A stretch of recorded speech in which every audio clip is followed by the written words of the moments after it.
So welcome everyone tonight. My name is Lindsay Garcia. I'm the Executive Director of the 22Q Family Foundation, and we are coming live to you with our part 2 of our webinar series with the UC Davis Mind Institute called Building Futures, Career and Life Skills for Adults with 22Q. We're excited. We have two very knowledgeable speakers tonight that are going to dive deep into this subject. Just a couple of reminders. If you have questions, please feel free to put those in the chat or in the comment section from where you're viewing this. And also, we will be making sure to save time at the end for Q&A. We also are recording this as well. So without further ado, I'm going to introduce to everyone Kathy Angusteri from the UC Davis Mind Institute, who will be presenting our first presenter.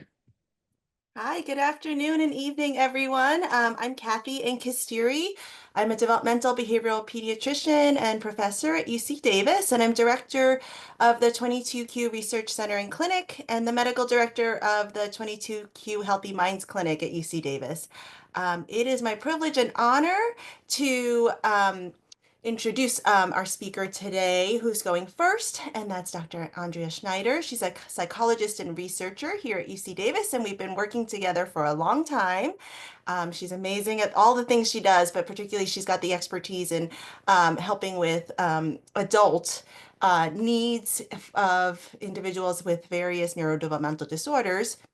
She got her bachelor's and master's at the University of Potsdam in Germany, and then she continued there for her PhD in clinical psychology, and then came to join us at UC Davis in 2008 as a postdoctoral research scholar, and now she continues on as one of our faculty members and is active in many different teaching and research and clinical endeavors. Her expertise is in Fragile X, autism spectrum disorders, and other neurodevelopmental disorders. And she has a lot of insight and wisdom for us today in her role at the Mind Institute Social Skills Program, where she runs the parent component. And she also is lead clinician for our Access program, which is the Acquiring Career Coping, Executive Control, and Social Skills group, which is an intervention for neurodiverse adults. So I'm very excited to learn from Andrea, Dr. Schneider, especially coming from me as a pediatrician. She has a wealth of knowledge for kind of what children look like as they age into adulthood. Thank you, Dr. Schneider. Great. So thank you so much for inviting me. I'm excited to give this presentation, and it's based on me running the Access program and, of course, the wonderful interactions with the families and people that I've met over my last 20 years in the neurodevelopmental disorder field. I also work in private practice in addition to my position at the Mind, and these are the only disclosures that I have. And what I would like you to get out of this presentation is how do we determine adult needs, and how can we support to become the best independent support level that we can provide. So I would like to present the Access program as one of the tools on that path.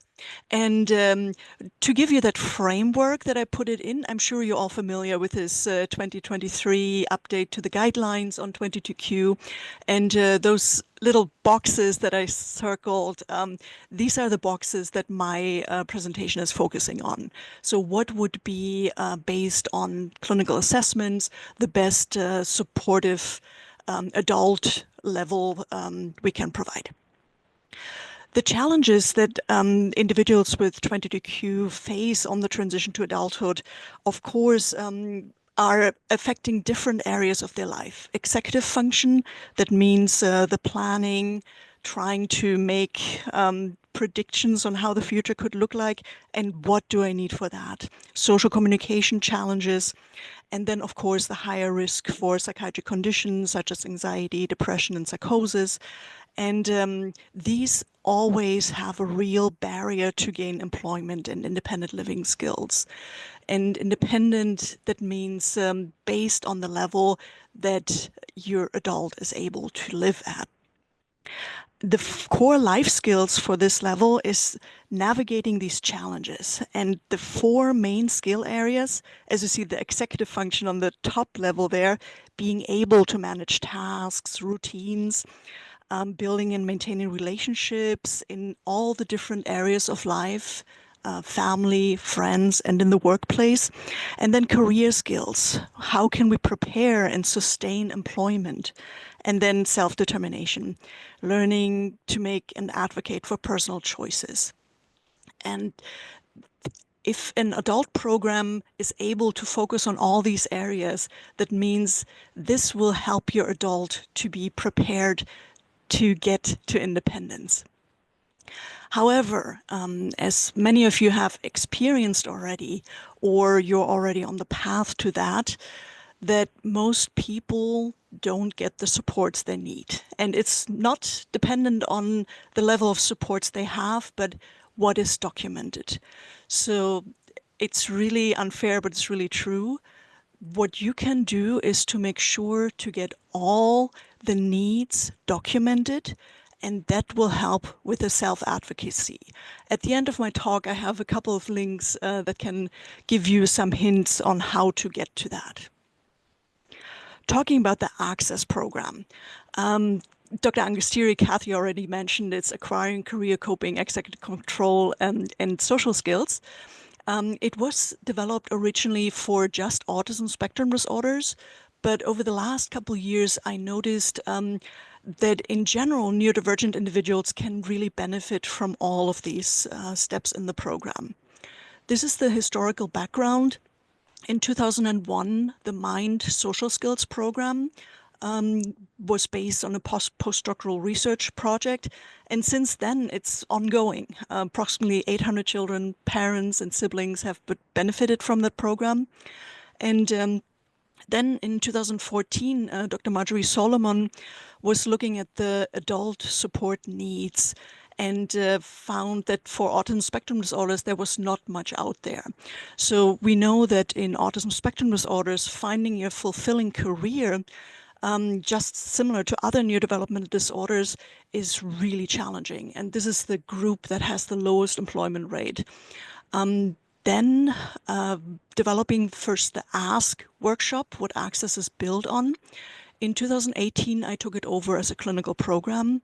It's 20 sessions. We usually start at the end of June until the beginning of November. We have annual reunions in May where we invite all the previous participants. And so far, we have served about 60 neurodiverse individuals since then. And now the program is also vendorized by the Alta Regional Center. I offer the Access program as a hybrid model just to help individuals that have trouble with sensory overload, severe anxiety, or live further away. I had participants from Hawaii, from Florida, to participate in a hybrid option. For the Access philosophy, we celebrate neurodiversity. Brains are different, and individuals with different brains are wonderful and ought to be celebrated. We focus on social skills development, friendships, respecting boundaries. We talk about disclosure, and then also work on career skills, coping strategies, and executive function skills to help break big tasks into manageable steps. The background of that Access program is cognitive behavior therapy, CBT. You might have heard that before. So CBT is just a practical, structured approach and teaches adults how their thoughts, their feelings, and their actions are connected. I put this little slide here just to remind you in case you have heard about the CBT model already. And the great thing is it's flexible enough to meet individuals where they are. It focuses on building problem solving and coping skills, and that's crucial, of course, for navigating adulthood. So having a thought affects behavior, affecting emotions, and vice versa. Then this gives a visual overview of how Access is structured. So we have these 4 big building blocks. The first sessions focus on foundational concepts like social circles, active listening, constructive feedback. The next big building block, coping skills.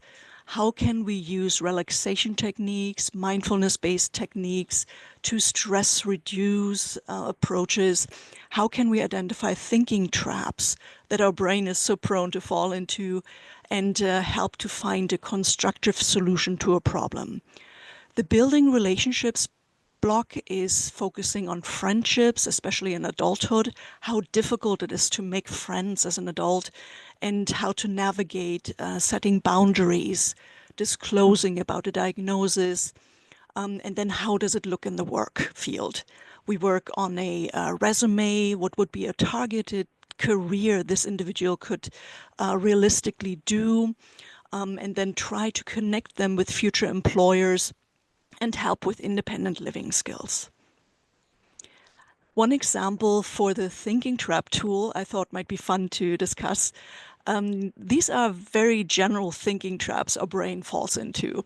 So the big bad trap, the problem just gets overwhelming, worst case scenario, always getting to the worst possible outcome, perfectionist, it has to be a certain way, future failure, it's when you have a failure, you predict that in the future you will suck at that again and it will be really bad. Blame game is either blaming yourself or another person for something that happens, or the black or white thinking trap. So it has either be that way or the other way. And then working with the CBT skills, can you identify why your brain falls into that? What are the consequences of that thought and how can you target it? So one thing would be weigh the evidence, trying to find the outcome. Did it happen before? Why is it now so overwhelming? And then work with relaxation to counteract this thinking trap. And I prepared just a little exercise for you to try at home. So think about a time when something bad happened, something that upset you, something that let you feel or act in a way that did not serve you. And what were those ABCs? What started it? What did you think? And what was the consequence? So what happened? How did you respond? What thoughts did you have? And then try to question those beliefs and then try to challenge whether they're accurate. Sometimes it helps to ask a peer, somebody you trust, or somebody like a mentor to see if that belief that you automatically fell into was accurate or not from their perspective. Another tool in Access we use are the unhelpful translating into helpful thoughts. And then there are different levels with the worst, best, most likely tool, taking small steps instead of avoid to get to approach. Then the relaxation part could be deep breathing, progressive muscle relaxation, or the peaceful place meditation, just imagining a place where you've been peaceful before.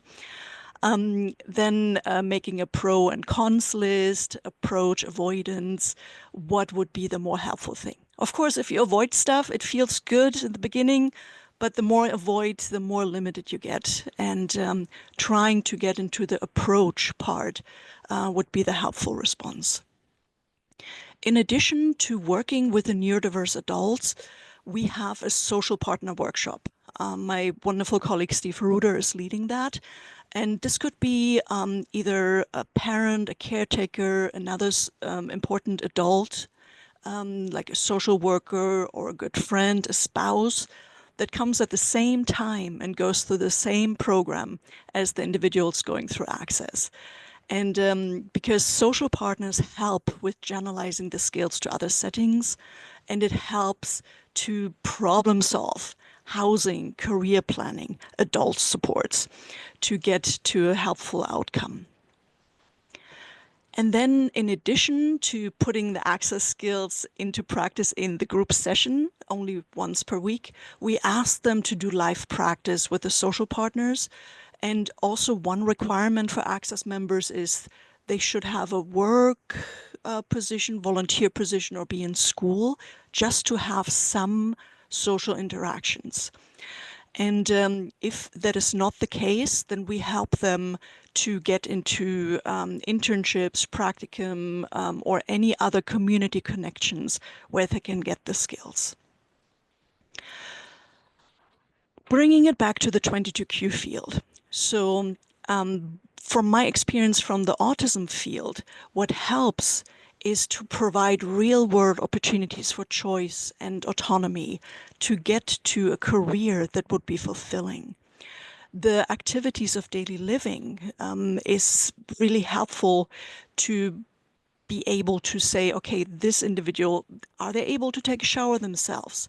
Are they able to have a credit card? Are they able to balance a checkbook, which of course now is more like the credit card level, but financial planning, health and safety planning, independent living skills, taking care of an apartment, grocery shopping, things like that.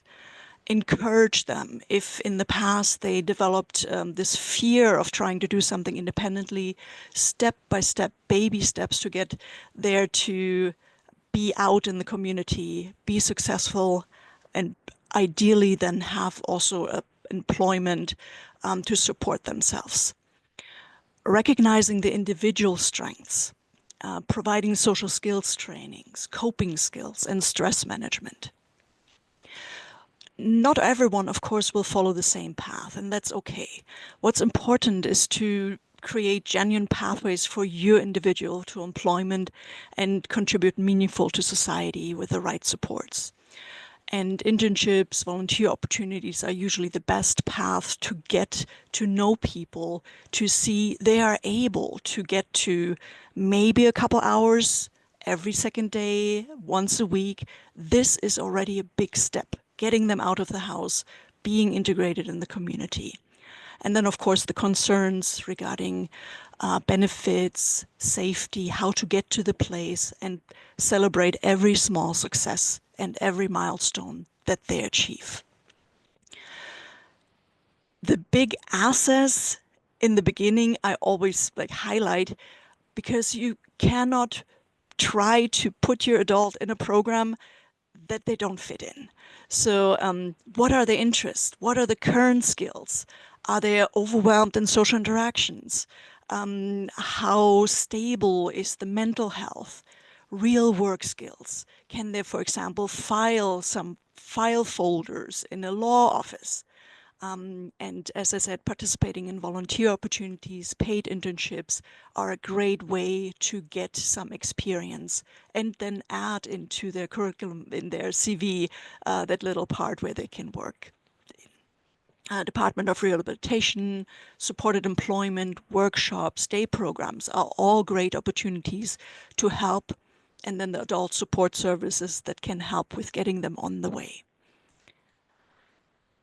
Living away from home, another big step. Independent living, there are many different opportunities for that. What are the current skills? Practice opportunities at home, as simple as doing chores. Practice opportunities in the community. Are there any living together community of individuals with special needs, with neurodivergent individuals? Any other adult services you could utilize for living away from home?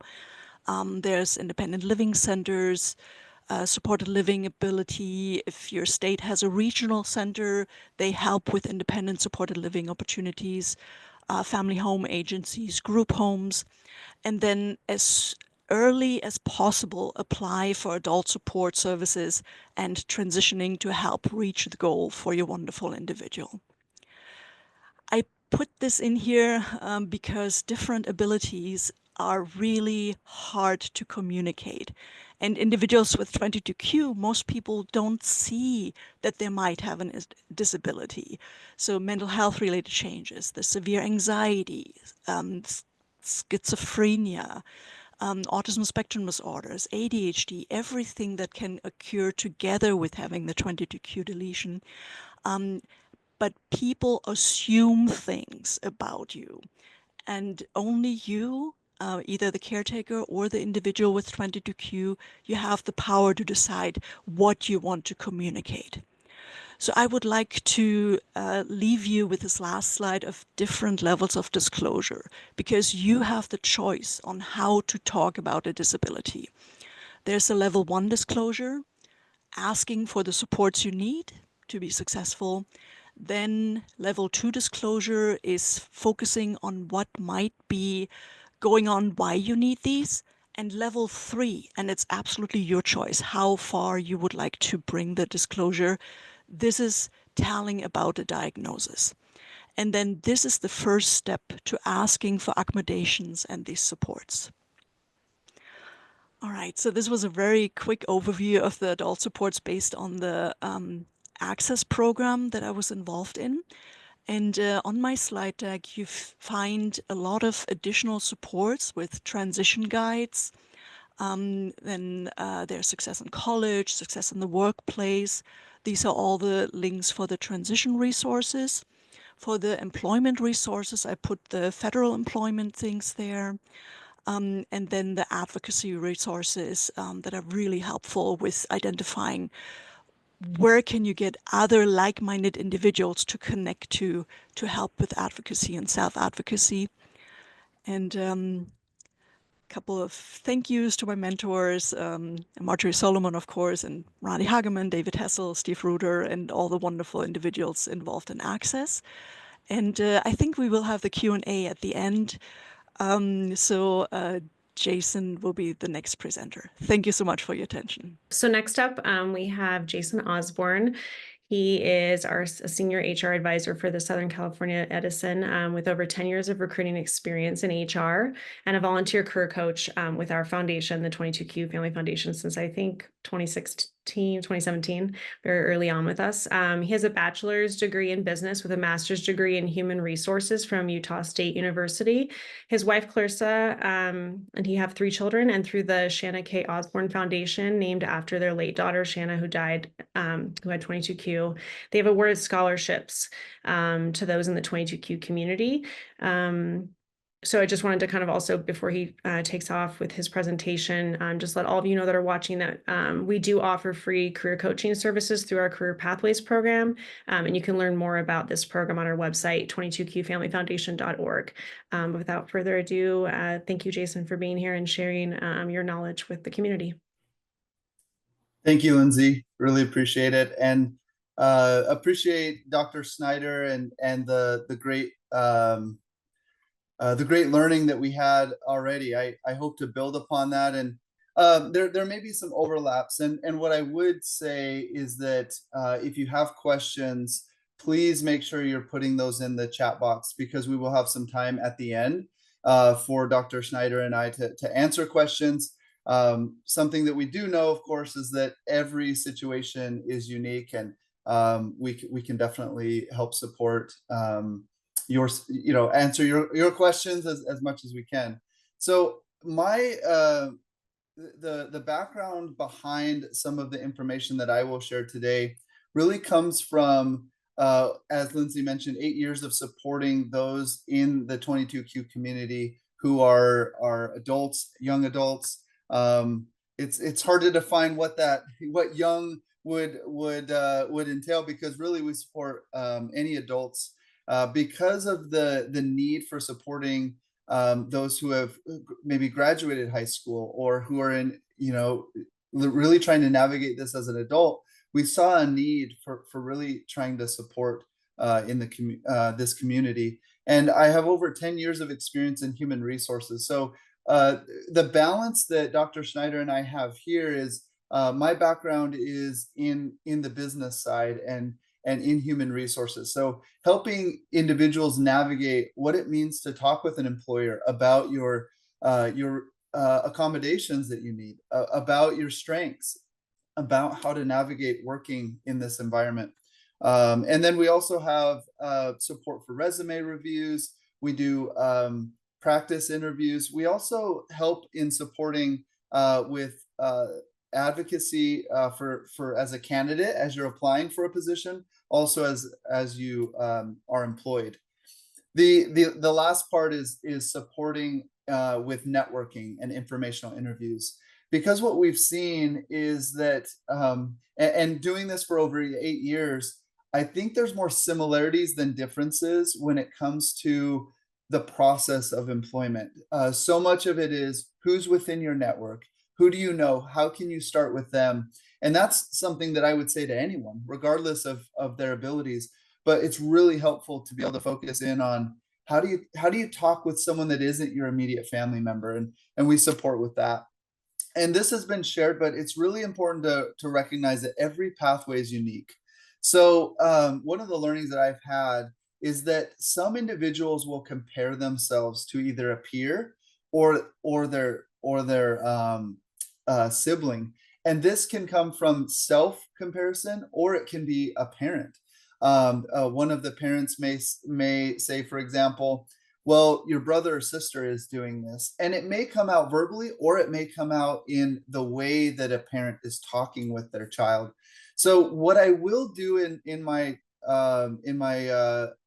presentation today is I will bring in information from a parent's perspective as well as an adult's perspective who may be trying to navigate this. So I'll kind of bounce back and forth because I've seen both sides of it in working with these adults. One of the things to keep in mind is that there are so many ways to pursue a career. It can be getting education through on the job, which actually many prefer on the job training. Hey, I want to work. I want to do it with my hands. I want to experience it.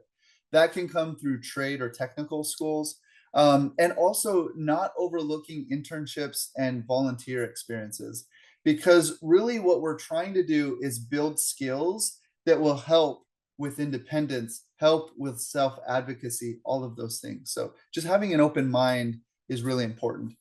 I like to emphasize that every opportunity is an experience that could be added to the resume. I think sometimes individuals will say, I haven't worked before. I don't have work experience. And so they'll run into this roadblock of, how do I build a resume if I've never worked before? So then we'll start talking about, have you done anything with a church group? Have you done anything in your community? What have you done with your neighbors? Have you had group projects, whether you're homeschooled or you're going to public school or private school? These are experiences that are going to be able to be added to the resume. What I've also found is that if you're on this webinar, you're probably pursuing resources that are going to help you or someone you know. And you probably already know this, but I'm just going to emphasize that voices that come from outside of the immediate family can be very helpful.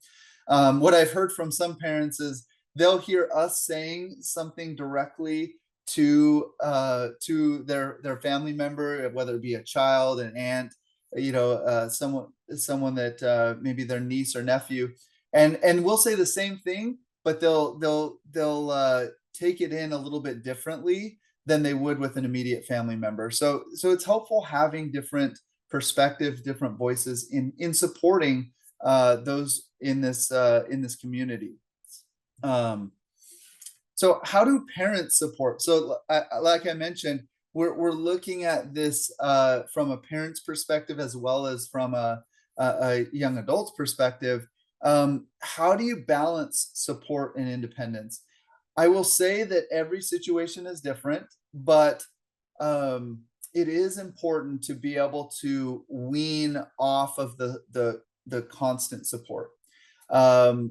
The individuals have probably gone through IEPs, have probably had support throughout their education. So there's no way you would ever just pull away. I have actually seen that where parents have not supported, and that's a way too extreme, because this individual has had support throughout their entire education, and now is not the time as they're an adult to pull away.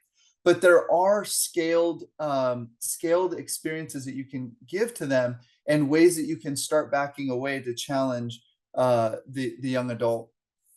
Setting realistic expectations. Once again, this can come back to the comparison. Well, why haven't you been able to do this yet? And I've found, just from an outside perspective, seeing these relationships between a parent and a child, some of this comes from probably built up frustrations. It could be frustrations on both sides, but it's really important to set realistic timelines, realistic expectations of what skills the individual should have, because the frustration can lead to a roadblock and can be a hindrance if it's not handled correctly. Dr. Schneider shared many resources, but making sure to have multiple avenues to support. I meet with multiple people. So at times we're working with 2 or 3 individuals at a time. And then you'll also have, outside of working with the 22Q Family Foundation, will be working with Department of Rehabilitation. They'll be working with other government or nonprofit organizations. And we recommend that. The more support you can get, the better. And you would want to make sure that we're not conflicting. And if that happens, then it's good to kind of ask the question, I'm hearing this from this group, but I'm hearing this from you. What are your thoughts on that? I haven't run into situations where we've conflicted. We've actually seen it where you have multiple avenues of support, it works even better. I'm going to address a little bit on the employer side, because that's an expertise that I have. Being in human resources, most organizations, the role of HR has shifted over the years. Many times people think of hiring, they think of firing, they think of employee relations where you're doing investigations, or the complaint line, they think of payroll. HR has really become the strategic partner of anything people related. So that hiring is part of that, and the applicant process. But what I want to address here a little bit is, once you're employed, or once you're going through the process, how early do you start talking about your accommodation? I say this because there's been individuals who have wanted to just open up from day one. I want to be completely transparent from the time that I'm interviewing. And I always like to caution individuals on this, because those hiring leaders are human, and they may be biased based on what you share with them that has nothing to do with your skills and abilities. So I caution on the timing. I would recommend that as you go through the process, the point that you would share any accommodations needed is when you start to have a restriction that you have. So for example, if you need extra time in training, you can share with them that you might need extra time in your onboarding. Can I have an extra day, please? So it's being very specific, and also being very, very thoughtful of the timing of that. You can then share that I do have a certain restriction in this, or I have a certain accommodation based on a disability that I have, and this is what I need. But it's only as you're being asked to do those job requirements. It's also the interactive process is like a tennis match. So you're going to request an accommodation based on what your abilities are. The employer is going to give their volley back. And it's important that the employer engages in this, because it is law. Like there are laws protecting those with disabilities that the employer needs to follow. I like to also bring up that many in our community, if they have a bad day at work, or if they have a difficult interaction with a coworker, sometimes there are very brash decisions made. Like, I jumped on a call with an individual who said, I had a job, obviously, and I was checking on how they were doing, and they said they had quit the job. And I asked how that came about, and they said that they had a poor interaction with their coworker. I started asking about how they brought that up to their supervisor, how they brought that up to human resources, and it wasn't something that they brought up. And so I like to recommend that even after someone gets a job or is employed, making sure there's avenues for them to have guidance in that employment. And that's something that we can offer through the career pathways. So when you're talking with your employer, what are things that you need to keep in mind? Preparation is key. Preparing for the conversation. Parents can be involved in this preparation, and I think it depends on what the opportunity is and how far along someone is in their career. But making sure that the parent is bringing in examples of what an accommodation may look like, because the individual may not think about it, but the parent may have experiences from going through the IEP or going through a process earlier, that they can bring in ideas for what accommodations would be best for this individual. Knowing who you're talking with is so important in this process, because supervisors, while many employers provide training to their leaders, they may not be adequately trained to handle these conversations. And because this frontline leader may actually just be trying to get the easy way out, or the most streamlined path, it may be just that they say, we can't accommodate this. Well, the answer is maybe no at first, but it might be because we're talking with the wrong person. That should be escalated to human resources at minimum, definitely with the highest level leader possible in that chain. So I would say not interacting with the frontline leader if that's a supervisor, but instead having the individual talk with someone in human resources.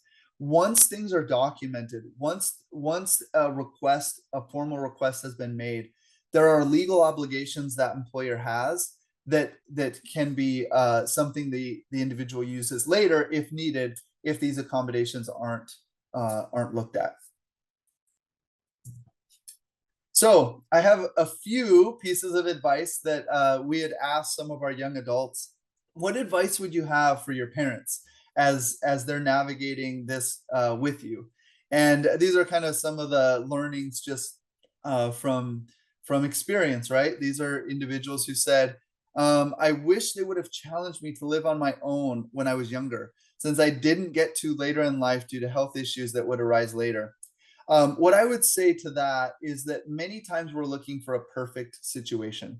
We're looking for, well, an ideal situation is that they're on their own, they're driving themselves to their appointments, or maybe I'm not involved as much. If I can't get to that ideal situation, then we're going to keep it the way it is now. I would say that this young adult is probably saying, maybe there's ways that we can have me on my own, or do a step-by-step process instead of, maybe it's not cold turkey going full force. Maybe it's just a little bit of steps at a time. This individual was referring to down the road, their health concerns had become worse and worse, and it was more challenging, and they missed out on some opportunities when they didn't have those health concerns as prevalent. Be aware your child may end up not being able to work full time, but not all individuals with 22q experience the same things. So I have seen many parents project what they feel like their young adults should be doing. It could be timeline wise, it could be skill. And so I think this adult is saying, meet me where I'm at. Meet me where I'm at so that we can work together in moving forward. And most parents that I've talked to, they know that this has been the way it's been, right? This has been their journey so far, and it will be the way that they have this journey as an adult to some extent as well. So being open-minded is very important. A couple others, just be there as someone they can vent to about their medical issues. You may, and once again, I'm talking to parents a little bit here, you may feel like you are creating an open environment, but some of that pressure and not being willing to listen could be creating a barrier for you and your young adult. So keeping that in mind, help them do research on the medical issues. So being there with them, being there side by side. If they're being self-advocates, you can still be a support on the back end. So in essence, the way I would look at this is they're the face of they're themselves, right? They can advocate for themselves as they progress in their journey, but behind the scenes, you're supporting them every step of the way. You're helping them understand maybe some of the things to say, and some of those resources available. Don't leave it all up to your child to navigate the healthcare system. So obviously these are all three based on medical.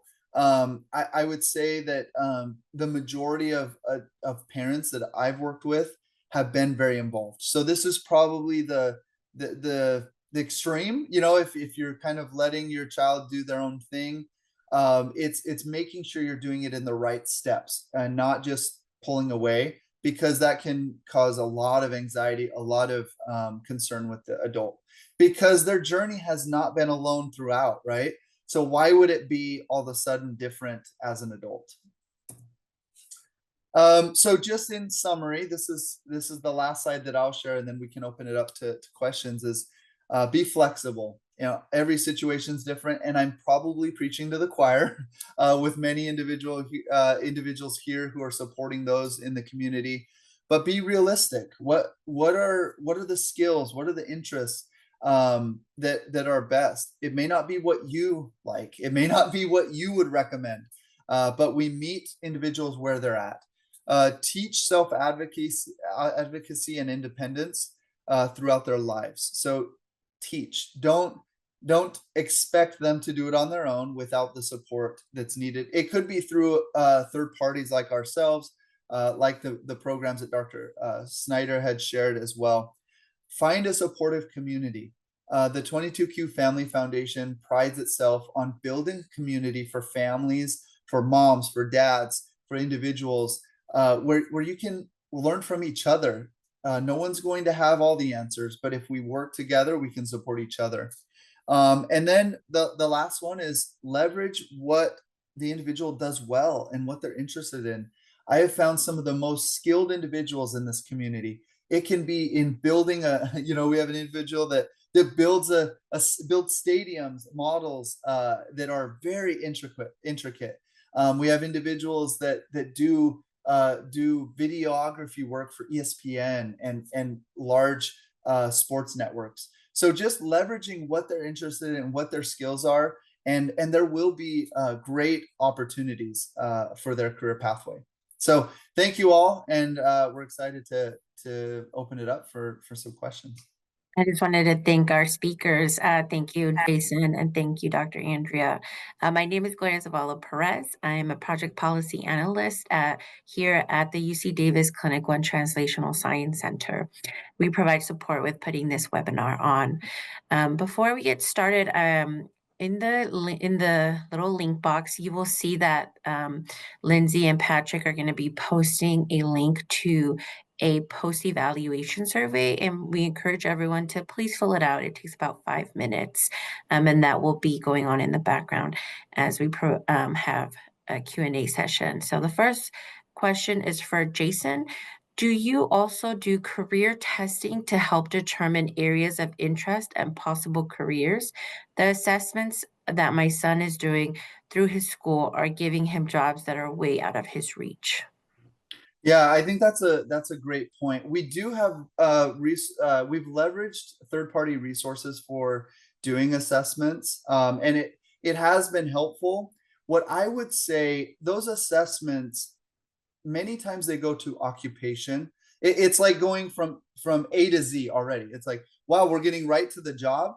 Whereas I think those assessments are really helpful to talk about the skills needed. So a lot of time we spend with the individual is talking about the skills and not just going right to the end game. So I would focus less on what the job is, like, okay, what job are you going to do based on this assessment? Instead, based on what are your skills that will help you be successful in many different occupations. So yes, I believe that some of those assessments can be helpful, but where it can be a wall a little bit is if it goes right into putting them into a box of this could be your job, where we want it to be more open-minded and focus on the skills. So I hope that's helpful. We leverage it, but it's not a huge focus for us. It's really more focusing on the skills of the individual.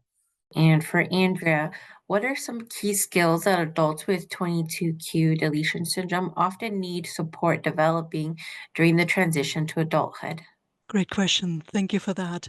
And it goes back to the first point I had, the skills that are challenging and the skills that need support.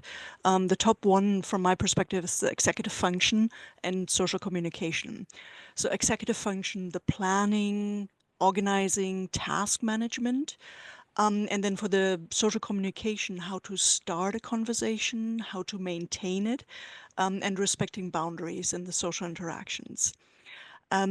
These two skills will then help, especially what Jason said, for getting into the career skills, how to build a resume, how to interview in a job interview, how to understand workplace culture, and then the self-determination, making the career choices, advocating for themselves.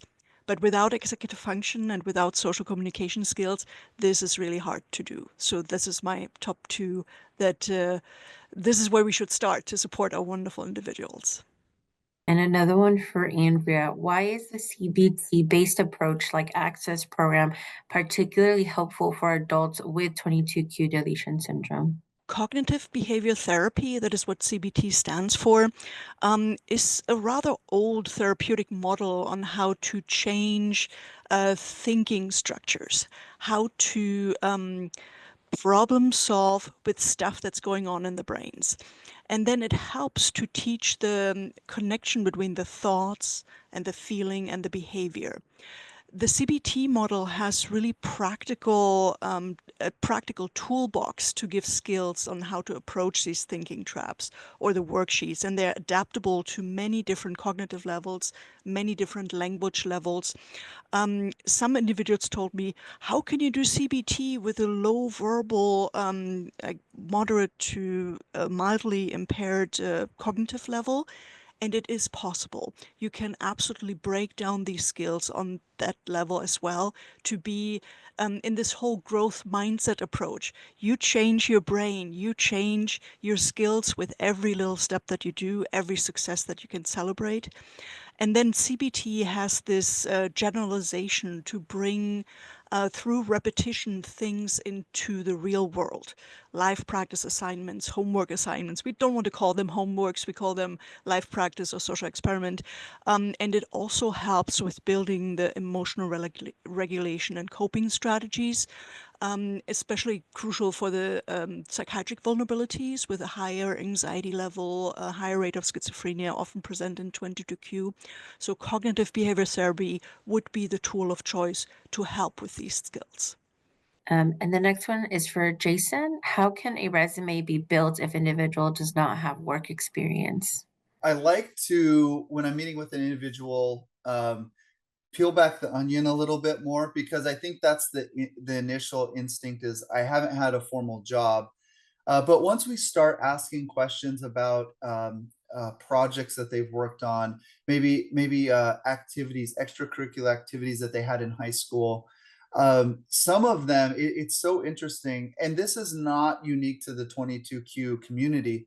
We aren't great at selling ourselves just naturally. Like I think some people like to talk about themselves maybe, but the majority of people probably sell themselves short when they're talking about their experiences. And so once we start to ask about, hey, when you did that carnival, so you were running that station all by yourself. Did you take money? Did you were you required to make sure people followed the rules? Did you work independently? We can start to build out some of those skills, even with experiences that weren't formal jobs. But once they start to see that, our focus is we want to build these skills in them to recognize their own skills. I know it sounds kind of like, oh man, how do you build a skill of recognizing your own? It's really through practice. Like you did that. What did you learn? It's like a self-reflection, and trying to spend enough time to have them self-reflect and not sell themselves short. So I think that's the key part, is everyone has experiences. And I found actually in this community, some of the most resilient, some of the most hardworking, but it's just in a different way. And trying to help frame that up in a resume is something that it's exciting, and we love to do it. And another question for you, Jason. How do I balance transparency without oversharing with an employer? Yeah, I think that I alluded to it a little bit in my presentation, but the key thing is timing and how much detail is shared. It's not, and sometimes I'll talk with parents and they worry about not being upfront with the employer. And what I usually come back with is, if you are not careful about how transparent you are, you may not even get that opportunity, because they might already disqualify you, even though it's not that they'll say it's because of that restriction. It's just a bias that they have. So making sure to be very specific about what the restriction is. Like I would say most of it has to do with extra time in training, which is the employer needs to show that it's an unreasonable accommodation. Most companies are not able to prove that it's unreasonable. If you need extra time for training, or if you need to work certain hours, you don't have a lot to lose in asking it, right? But being specific is important, and also making sure it has to do with that job and the requirements of the job. So that's how you can kind of make sure you're balancing that transparency. Next question I think could be either for either speaker. As a family member supporting a young adult, what if they are not motivated to move forward? And what is some advice you can provide to help move them forward? So for me, from a clinical standpoint, if I hear a parent talking about my kid does not want to do this, trying to look behind. What is the thing that makes them not wanting to do things? Is it anxiety to engage? Is it a lack of social skills to engage? Is it not knowing what could be? So this fear of something not being able to manage things. So having a conversation, and if it's hard, trying to find another person to have this conversation with, together with your adult, like a mentor, a relative, or a good friend that maybe already has some experiences in the workforce, in the workplace, and then seeing, is it something aversive? Why does this individual does not want to get to this next developmental step in their becoming an adult, becoming independent, and maybe doing an assessment, like what is the current ability level of this individual? So, for example, doing things like a cognitive assessment, you could determine the mental age and then finding out, oh, I'm talking to an 8-year-old, 10-year-old, 12-year-old level instead of this 18 plus wonderful individual that is in front of you. And how would you communicate with a person at that age level to get into an independent career? How can you find rewards? How can you find something that's pleasurable and doable to be enjoyable and not something that you need to be afraid of? I also liked on your slides that you shared celebrating the wins, because sometimes as maybe as a family member of those in the community, we might be projecting what they should be doing at this point, or what they and it's in good faith. It's in good faith because many times you know their potential. I know you can do this. Remember, that statement there is I know. So you're already putting it, you are projecting what you think they should be doing. And sometimes that can be a barrier for them, even if they do have the potential. And so recognizing that it's almost a self-reflection. When was the last time that you talked to this individual about the wins that they've had? Because sometimes when you self-reflect, you may see that you've been talking to them a lot about what they should be doing, maybe lecturing them, maybe saying, why didn't you do this? Because you feel like you need to be following up with them because they don't care. It's projecting that you feel like they don't care. So then you start to treat them that way, right? I'm gonna babysit you because I feel like you're not doing what I think you should be doing. When in reality, you may be able to balance that more with, here's what you've done well. Wow, you were out, you talked to 2 people yesterday about something we focus on in informational interviews. So talking with someone about what they do for their career, what they like about it. Great job. That's a first step. It may not be Z yet. We may not be having a job, but every one of those steps and recognizing the wins can really have a positive impact, and may change that behavior a little bit. Adding on to what Jason just said, the ability to give constructive feedback is important for any type of interaction. So we are so prone to giving this critical feedback. Oh, you didn't do this. Instead of the constructive feedback, which you can imagine like a constructive feedback sandwich, where you say something positive, then the thing that you need to change, and then something how that could both help you. And with a simple example of giving feedback on how to load the dishwasher. Just nagging, this is horrible how you loaded the dishwasher. Look, you have to put it like that. How do you feel receiving that feedback instead of, Oh, look at this. I really appreciate that you give your hand for helping with the dishwasher. However, what if you do it in this way that would sort of help conserving water and not damage our dishes so much? And I would be much happier for that. Can we work on that? What do you think about that? So the way how you give feedback about things that bother you is crucial, and it helps not to make the other person discouraged in trying to approach instead of avoid. If a kid completes high school with a certificate of completion and not a diploma, will they still be able to obtain a job? And what type of job would they be able to get? I think that the path that people take is many is very it's kind of like this maze, right? So you're going through this maze of life, and I have seen people complete a certificate through a homeschool program, through public school. The main thing is to get the hands-on experience. So what I usually like to recommend is that if you pursue an internship or volunteer opportunity to get your foot in the door, your best selling point is showing what you can do. I have found in our community some of the most dedicated employees. They're going to show up. They're going to show up to work. They can do routine tasks. Some of them are, very very creative as well. It's hard to like describe just one type of individual or what path they're going to take, but I can tell you that those individuals I the worst situation, I'll tell you, is that when someone was forced to go get a bachelor's degree, like this is what you need to do because it's the next step.